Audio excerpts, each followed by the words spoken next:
Hello everyone, welcome to another episode of TCG Talk, back today with another video. And in today's video, I wanted to go over kind of the changes that I would make for Katsu based off of the Belittle ban. As most of you know who follow my content, I had Belittle in the sideboard for Katsu anyway, so it's not like it's an insane shift like it may be with Fi, and I am going to do like a Fi deck tech on something I think could be really useful for Fi post Belittle. I do think Kadachi Fi might end up being very good in the future, but we'll talk about that in a different video.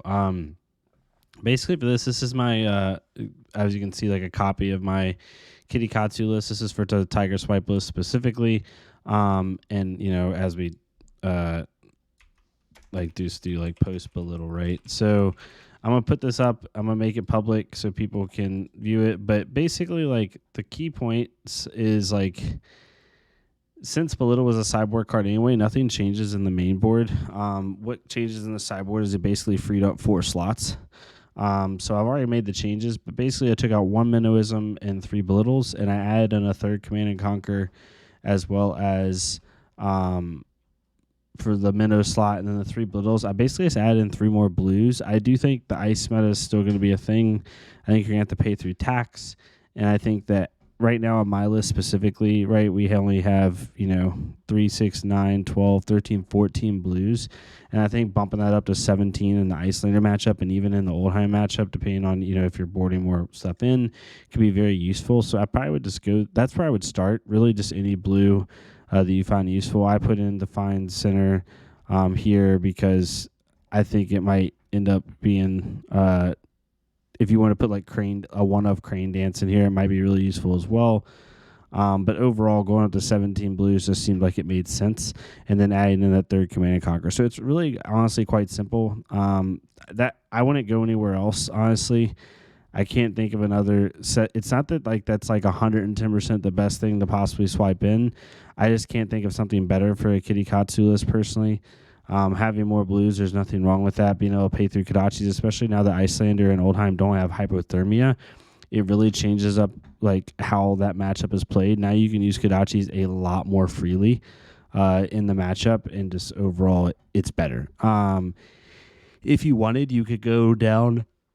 Excuse me. You could go down to one extra blue to where you basically side in to 16 blues, and then you add in 1 Salt the Wound in the side to have 3 salts for the Oldheim matchup, so you have the most chances to get a Pouncing Lynx trigger.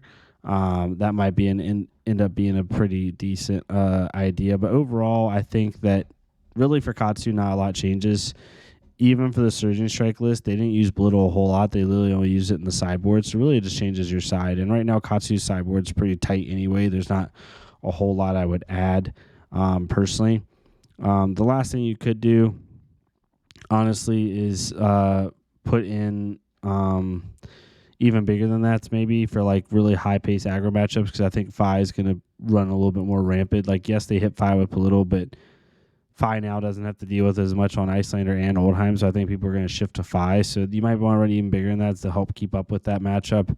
But other than that, I think it's pretty standard on, what happens for Katsu, honestly. Like, this isn't going to be a long video. I don't want to drown this out, really, and, kind of going into that. When it comes to, actually, I can do the 5, and I'll just put it in the thumbnail. It's like Fi and Katsu changes. This is and I just literally played a couple of matches on this new list, but this is my idea of what a Kadachi Fi would look like. Obviously, this isn't 100% tuned, and I'll do a full deck tech on a Kadachi Fi list that I think might be useful going into the new meta. But I like the ability. This is one of based off one of my old Kadachi Fi lists, where the whole purpose of this is to play out long chains, 6 to 7 link chains, which happens very, very consistently, and then punish an opponent with Rupture via Breaking Point, via Lava Burst, via Salt the Wound, even Take the Tempo if you want to put it in there. Basically, you're trying to get 6 to 7 links, probably 6 links ideally. Make your opponent basically block out mass twice if they don't want you to draw, and then play out a Breaking Point, right? If they block mass twice, maybe on chain link 3 and 5, just to make sure you don't get mask, and then you come in with Breaking Point threatening their arsenal, or you come in lava burst for 6, or you come in with salt the wound for, if you hit 4 out of 6 or 4 or 3 out of 5 of those turns, you come in with assault the wound for 5, right? Like just really punishing things and then using Art of War as a driver. I have one Razor Reflex in the deck just to make opponents block differently. Once they see this one time, they think others are in the deck. To be quite frank, I don't care. Like, no one's going to... I don't think anyone's going to reference this video this far back if I ever got to a point where seeing this list mattered. I still think Spreading Flames is worth the slot. At worst, this card is almost always, if you're going to get a Phoenix Flame, it's a 1-for-4 go again. That's the way you look at it, which in Phi is on or above rate, to be honest. And on a best case scenario, on a really wide turn, like 6-7 link turn, this ends up turning into like a 1-for-6 go again or a 1-for-5 go again. I literally had a game tonight where they let me draw off Mask. I drew off Mask and I had another draw from Rise of the Ashes off my Phoenix Flame, and I ended up drawing into like a Mounting Anger, and then I went and got my Phoenix Flame, and I basically played Spreading Flames for 4, Mounting Anger for 5, and then Phoenix Flame for 3. It was off like an Art of War turn.